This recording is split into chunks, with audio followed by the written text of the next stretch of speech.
जय महादेव। आइए चलते हैं 84 नंबर के महादेव श्री दूरदरेश्वर महादेव और सुनते हैं पौराणिक कथा सुमन से और अंतर्दृष्टि क्वांटो शिवो से।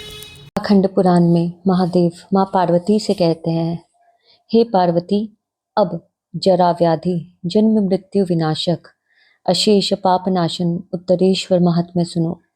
यह लिंग 84वें लिंग 84 लिंग है। अयोध्या नगर में अति प्रसिद्ध कुल में उत्पन्न परीक्षित नामक एक राजा थे। एक बार वे शिकार के लिए मृग का अनुसरण करते हुए उनके पीछे पीछे दूर वन में पहुंच गए। राजा पथ की थकावट, भूख, प्यास के अत्यंत कातर थे। चलते चलते उन्होंने एक नील वन देखकर उसमें प्रवेश किया। उस नील वन में प्रवेश करने पर उन्होंने वन के दक्षिण की ओर एक सरोवर देखा। सरोवर देखकर राजा अश्व के साथ उसके जल में गए। तदंतर राजा ने अश्व के सामने उसके भोजनार्थ मृणाल रखा तथा स्वयं पुष्करणी तट पर बैठ गए। वहीं वे बैठकर शयन करने लगे। शयनावस्था में उनको संगीत ध्वनि सुनाई पड़ी। उन्होंने गीत सुनकर यह निश्चय किया कि यह गीत मनुष्य द्वारा नहीं गाया जा रहा है। तब वे यह जानने हेतु कि यह गीत कौन गा रहा है इधर उधर अन्वेषण करने लगे।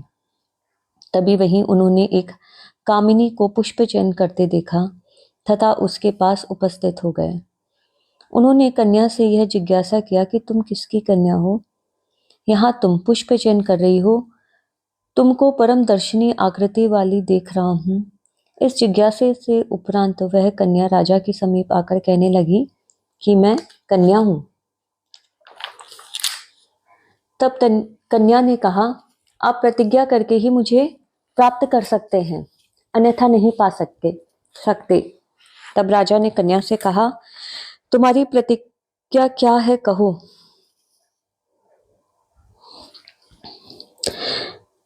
आप मुझे जल नहीं दिखाएंगे? राजा ने उसकी प्रतिज्ञा स्वीकार की। तदंतर वे समागम करते हुए एक साथ रहने लगे। राजा जब इस प्रकार से यहीं रुक गया तब उसकी सेना राजा को खोजते यहाँ पहुंची तथा राजा को कन्या के साथ देखकर वह सैन्य वही राजा के चतुर्दिक अवस्थित हो गई। तदंतर राजा पालकी पर बैठकर कन्या के साथ अपने नगर पहुंचा। उसने सभी राज्य कार्य छोड़कर तथा कन्या के ही साथ रमणत कर रहा था। तब राजा के मंत्री ने राजा की पार्श्ववर्ती स्त्रियों से कहा, यहाँ तुम लोगों का क्या प्रयोजन है? उन्होंने कहा, हम यह आश्चर्य देखती है कि यह जल कहीं नहीं है। तदंतर आमात्या ने वन को जल रहित कर दिया। शरत काल के फल, पुष्प तथा लकड़ी के वृक्षों को देखकर राजा से कहा कि यह वन जल रहित है, या यक्षे रमण कीजिए। राजा मंत्री का कथन सुनकर उस वन में प्रवेश करने के अनंतर कन्या के साथ रमण करने लगे। उस वन में प्रवेश करने पर राजा के साथ उनकी प्रिया ने एक वापी देखा जो सुधा की तरह धवल जल से पूर्ण थी। उस वापी को मेंढकों से भरी देखकर राजा अपनी पत्नी के साथ वहां बैठ गए। वहां राजा ने स्त्री से कहा कि यह सरोवर ऐसा है जिसका जल प्रशांत है। राजा का यह वचन सुनते ही वह नारी सरोवर में डुबकी लगा गई तथा उसमें से निकली ही नहीं। राजा ने इधर उधर बहुत अन्वेषण किया तथापि उस स्त्री को वे पुनः नहीं पा सके। राजा ने देखा कि यह सरोवर मेंढकों से भरा है। यह देखकर उन्होंने अपने सेवकों को आदेश दिया कि इन सभी मेंढकों का वध करो।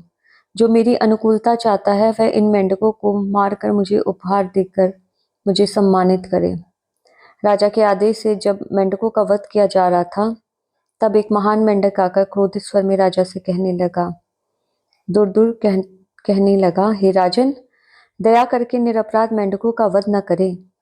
यह कहकर उसने पद्म से कहा, हे अच्युत, तुम मेंढकों का वध न करो, क्रोध को शांत करो।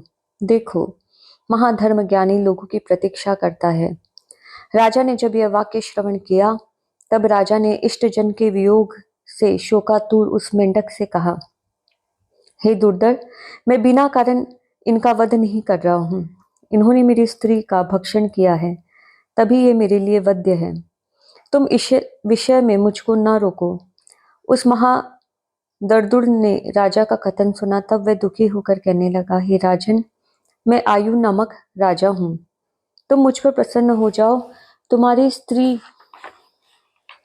तो मेरी ही कन्या है। वह मेरे गृह आई थी, अब वह नाकलूक गई है। यहाँ नागराज नागचूड़ उपस्थित है। मेरी कन्या याद करते ही यहाँ आ जाएगी। राजा कहते हैं, तब आप अपनी कन्या को स्मरण करके बुलाइए, बुलाकर मुझे अर्पित करिए। राजा के ये कहते ही उस दरदूर ने तक्षण अपनी कन्या का स्मरण किया तथा राजा को अर्पित करके कहा, मैंने मेंढक की तरह बाल चापल्य द्वारा तपस्या से कर्षित अंगों वाले गालव मुनि का उपहास किया था। उससे उन्होंने मुझे शाप दिया कि तुमने मेंढक की तरह चपलता से मेरा उपहास किया, अतः वही हो जाओ।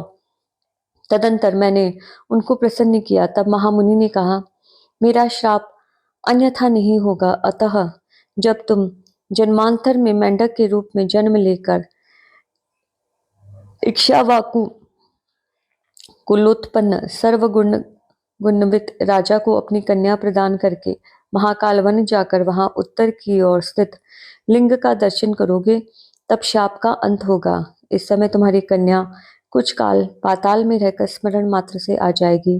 तुम्हारा मंगल हो। अब मैं अपने कार्य से जाता हूँ। यह कहकर वह मेंढक महाकाल वन चला गया। वहां उसने उत्तर दिक्स्थ लिंग का दर्शन करके मुक्ति लाभ किया। वह सिद्ध गंधर्व सेवित नाना मणि माणिक्य मंडित उत्तम विमान पर बैठकर इंद्रलोक गया। उस लिंग के इस महात्म्य को देखकर देवाचार्य बृहस्पति कहने लगे, अहो, यह लिंग का क्या महात्म्य है, क्या उत्तम प्रभाव है। लिंग के प्रभाव से शाप भ्रष्ट मेंढक भी इंद्रलोक चला गया। मेंढक योनि में पड़ा राजा आयु भी मेंढक की योनि से मुक्ति प्राप्त कर गया। हे पार्वती, बृहस्पति का वचन सुनकर सुरगण भी प्रसन्न मन से कहने लगे, वह दुर्धर राजा जब इस लिंग के दर्शन से मुक्त हो गया, तब हम इस लिंग के नाम उत्तरेश्वर रखते हैं। यह इसी नाम से प्रसिद्ध होगा। यह कहकर देवता उस भुक्ति मुक्ति प्रद लिंग का पूजन करने लगे। हे देवी, इस क्षेत्र रक्षात्र मैंने जिस गण को नियुक्त किया है, वही यह दुर्धर था। उसने यहाँ ईश्वरत्व लाभ किया था।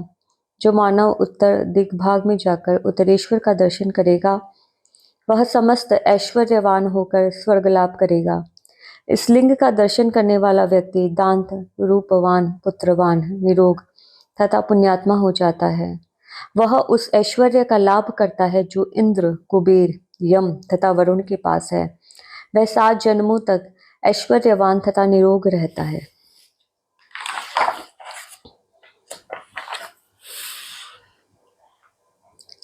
उत्तरेश्वर के दर्शन से यही स्थिति प्राप्त होती है, इसमें कोई संदेह नहीं है। ये यशस्विनी कृष्ण पक्षीय चतुर्दशी के दिन जो कोई उत्तरेश्वर का दर्शन करता है, वह कलिकाल में कृतार्थ हो जाता है।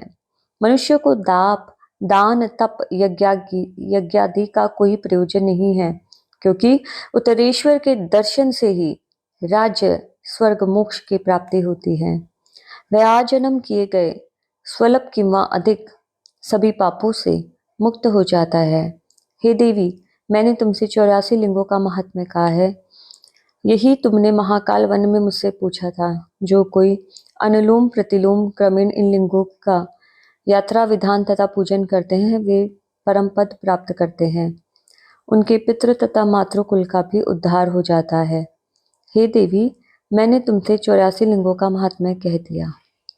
इस प्रकार महादेव 84 नंबर की कथा माँ पार्वती से कहते हैं। जय Mahadev. Jai Uttareshwar Mahadev. So here we are now at the 84th of the 84 Mahadev. And truly, when you will experience the vibrational field of this temple, you would know that there is a sense of completion, or it could even a sense of beginning. This is the place where we reach finally, or where we begin from. You can take it in any sense. some time back I had described that Om was the first creation, but Om itself is not God. That is the first creation of the God. So when you reach Om, you're very close to God, but you haven't yet reached. But here in this temple, you find that what is the source of Om, that's what you experience. So it's pure electromagnetic field. It's not even a vibration actually, it's just a field. Uh, you can say in another terms it is pure light, and the vibrational field of this temple, it just keep entering you, spreading everywhere. It doesn't need any space.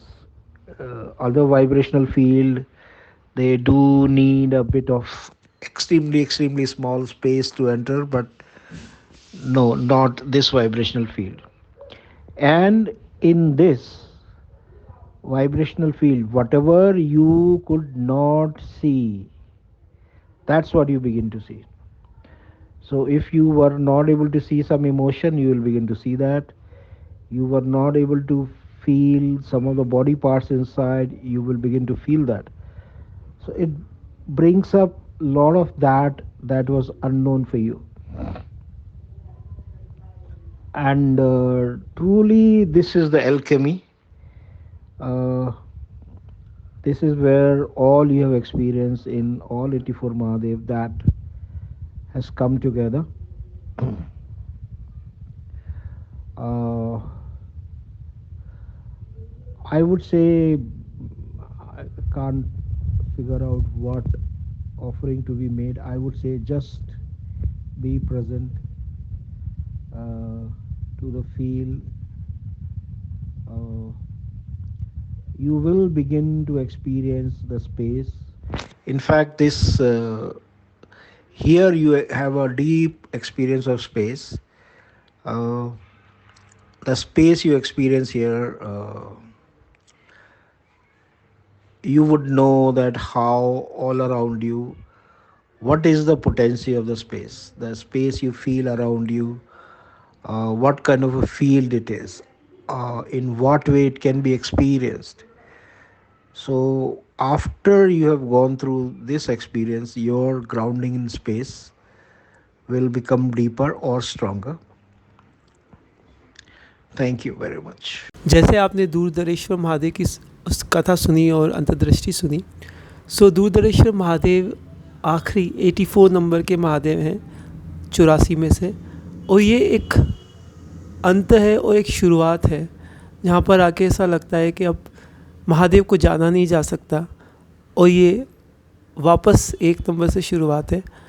और यहाँ पर जो भी हमारे patterns और conditionings हैं, जो 83 number तक के महादेव में जो भी ट्रिगर्स या क्लीन या अवेयरनेस में नहीं आई हो, तो वो भी आ जाती है।